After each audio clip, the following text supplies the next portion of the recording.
You know, this video is long overdue. And the thing is, I have an issue with Charleston White. And it's not the problem that I have with him. Yes, what he's saying is true, but the black community is. Yes, you have a lot of dysfunction, you have a lot of crime, you have a lot of shit that's going on in the black community. No doubt, I'm not knocking it. But I'm pissed off at he's not talking about the reasons why or the cause of effect on why you have these problems in the black community. The way he talk, he'll make it look like the shit just out the void, that somehow, you know, he'll point out the way the black community used to be and the way it is now. Like the shit that made the black community the way it is just completely out the void, that all of a sudden black people just miraculously turned like this. It didn't turn like that. It was created to be like that. It was created, the black community that you see today was structurally created to be like that. Now, the reason why it was structurally created to be like that, because before then you had thriving black communities. Right after slavery, you had black people building shit. We were creating jobs for ourselves. We had thriving black communities. We had all those things that we need, that was essential to having thriving black communities. And you know, it was a miraculous change around, considering that we all came from chattel slavery. You know, we was just coming out of chattel slavery. Then we was put into we was put into sharecropping, which was nothing more than what they had in medieval Europe. Basically, all that was feudalism. So you had a same system of feudalism that was created, and they just called it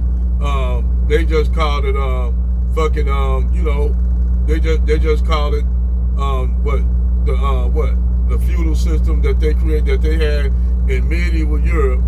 They just called it sharecropping.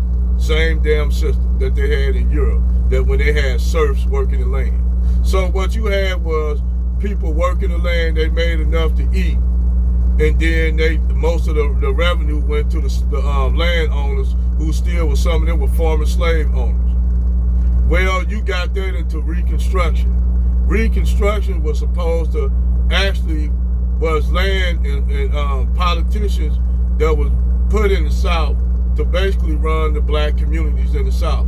Now keep in mind, all your poor Southern whites were not employed. So they fought for the Union Army. All these motherfuckers, descendants of white folk who down there waving Confederate flags, they great-great-granddaddies fought for the Union Army.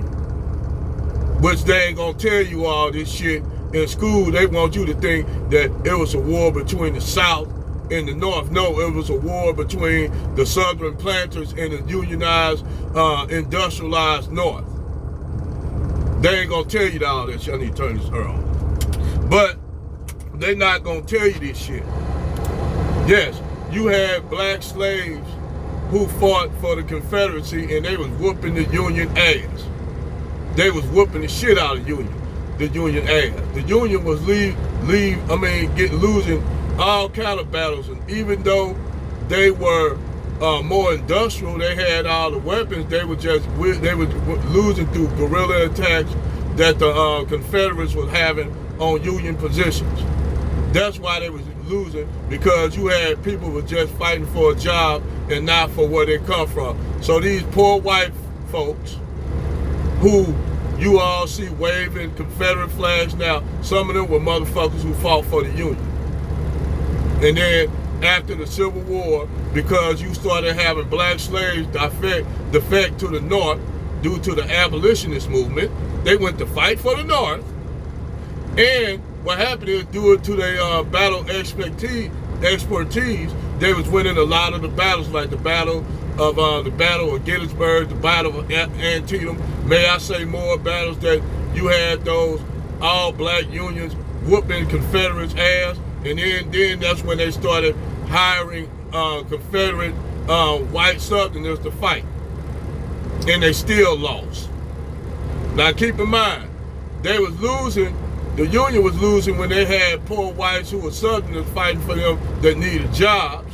And then after the slaves started defecting to the Union Army, they hired all the poor whites down there, and they lost again.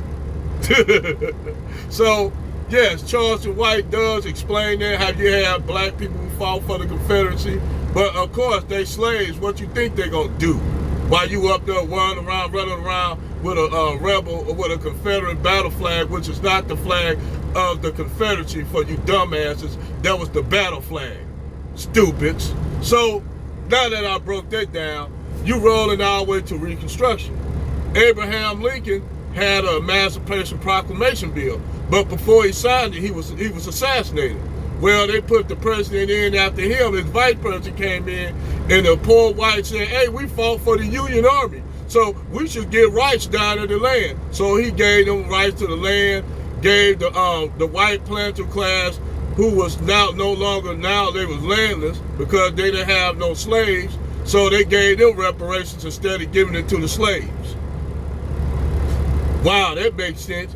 But anyway, due to that, the black people, the 40 acres in the mule was removed, and they gave Southern planters reparations. And then what they had was, you still had poor black people living on the land. So what they did, they put them in what you call feudalism, or what y'all call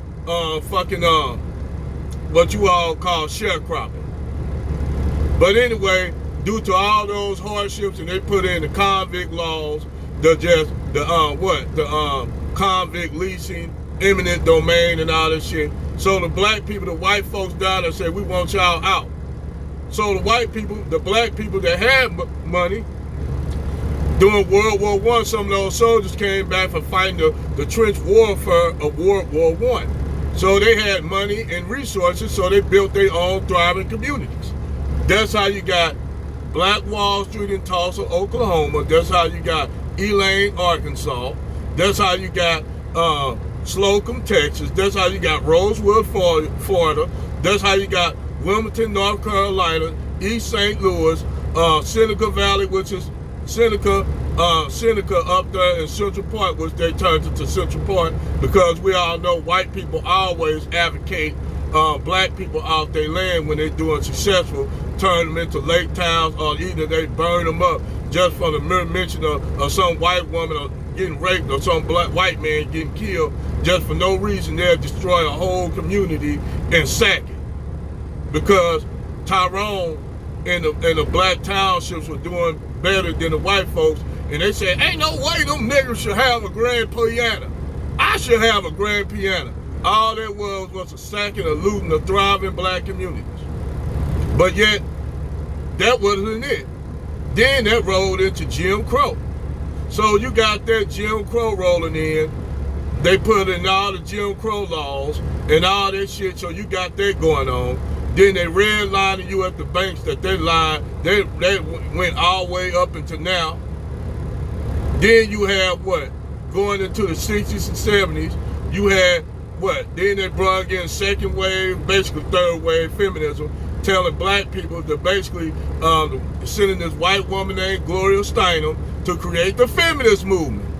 So they created the feminist movement, told the black woman, "You don't need to have no man in the house. You're a strong, independent black woman. You don't need them niggas." Due to de-urbanization of urban areas, like in Detroit, where you had black people who was migrating from Alabama, from the South, the white people who didn't like it. So they was giving them jobs. A lot of times those black people working, getting paid, like basically they was the Mexicans of their time. The black people were the Mexicans, and we got tired of this shit, so they formed unions. They did. They formed unions. So you had black people, they weren't doing what they did with the black townships, but we were doing kind of good, which white people always hated to see black people have success. That's why they did everything to railroad us at every opportunity. Now, am I saying all white people? No. I'm talking about this system of white supremacy they put in. So when you got that, then you got, rolling to the 68, you had the feminist movement in there. White woman, white Jewish woman telling a black woman she don't need no man. Then you have black women having children out of wedlock by single black men. So then, right then and there, black men just came, motherfucker, just basically loose dick in the community. So they've been slamming G like some of them still do today, but now they're dying down a little bit. That's why you have more black women with children out of wedlock than black men, because now you got not only black women sharing, 2 black women sharing, 10 black women sharing 2 niggas. Okay, you got that going on. Then you got Brad and Chad in the black community. They sold them this diversity shit. So now you got black women with more interracial children, biracial children than anybody in the community. But the white man always been good with that, laying up with black women. Why you think all niggas come in all shades of color due to white man laying up with black women on the plantation, laying up with black women now in the office, even while they married to black husbands? And you wonder why one of your children come out a little light. No offense to all the biracial and light-skinned brothers and sisters. I'm just showing you what the breakdown that Charleston White don't never explain to y'all why you got the fucked up community. He just telling y'all shit. Black people fucked up. They fucked up.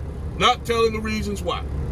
Then you roll that shit around to COINTELPRO, the assassination of black leaders like Malcolm X, Medgar Evers, Martin Luther King, all these black leaders getting assassinated. What they do? Put in buck dancing Negroes in office like Reverend Al Sharpton, and then black people flip to the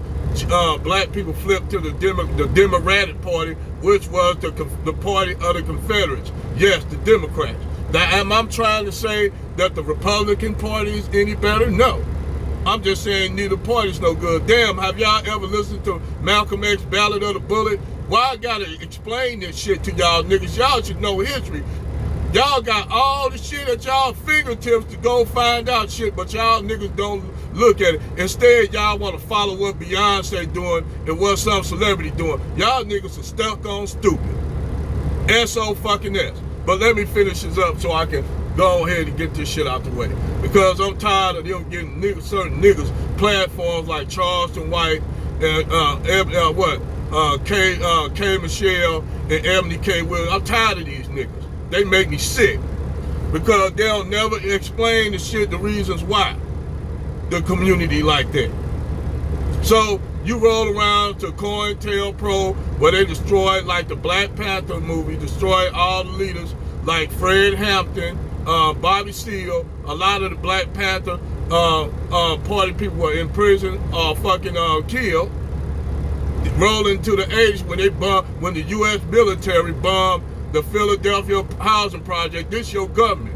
Just like they destroyed them, the government destroyed with biplanes, bombed Black Wall Street under Woodrow Wilson due to the fact they came out with that movie, Birth of a Nation. But I can go on and on about this shit. Most of this shit y'all Negroes should need if y'all to just read. All you have to do is go to this thing that y'all use every day to look up celebrity gossip and see what's new. This thing called your iPhone or your Android phone or laptop or computer. Damn, do I gotta teach y'all this shit? What is y'all, that's the only problem I got with black people. A lot of y'all niggas are SOS, stuck on fucking stupid. If any damn thing, that's what I gotta say. And that including Charleston White, who doesn't give a reason or a cause for why the black community fucked up like that. But I digress.